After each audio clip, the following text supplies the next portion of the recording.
சற்றுமுன் வந்த தகவல், நாளைய தினம் தமிழகத்தில் பார்த்தீங்கன்னா 20க்கும் மேற்பட்ட மாவட்டங்களுக்கு கனமழை அலர்ட் கொடுத்துருக்காங்க. மேலும் மீனவர்களுக்கான எச்சரிக்கையும் கொடுத்துருக்காங்க. ஸோ எந்தெந்த மாவட்டங்களுக்கு கனமழை பெய்யும் போன்ற முழு விவரங்களையும் இந்த வீடியோவில் நம்ம இன்றைக்கி தெரிஞ்சுக்கலாம். ஸோ இப்போ தான் நம்ம சேனலுக்கு நீங்கள் ஃபஸ்ட் டைம் வர்றீங்கன்னா மறக்காமல் நம்ம சேனலை சப்ஸ்கிரைப் பண்ணிக்கோங்க. வாங்க தற்போது வீடியோக்குள்ளே போகலாம். முதல்ல மீனவர்களுக்கான எச்சரிக்கையை நம்ம பார்த்துடலாம். 8ஆம் தேதி மற்றும் 9ஆம் தேதி பார்த்தீங்கன்னா மீனவர்களுக்கான எச்சரிக்கை கொடுத்துருக்காங்க.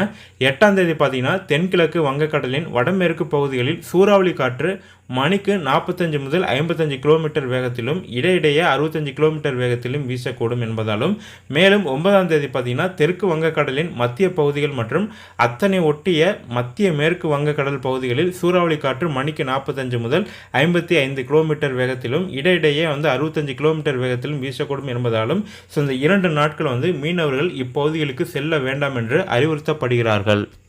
தமிழகத்தில் நாளைய தினம் பார்த்தீங்கன்னா தமிழ்நாடு, புதுவை மற்றும் காரைக்கால் பகுதிகளில் அநேக இடங்களில் இடி மின்னலுடன் கூடிய லேசானது முதல் மிதமான மழை பெய்யக்கூடும் என்று சொல்லியிருக்காங்க.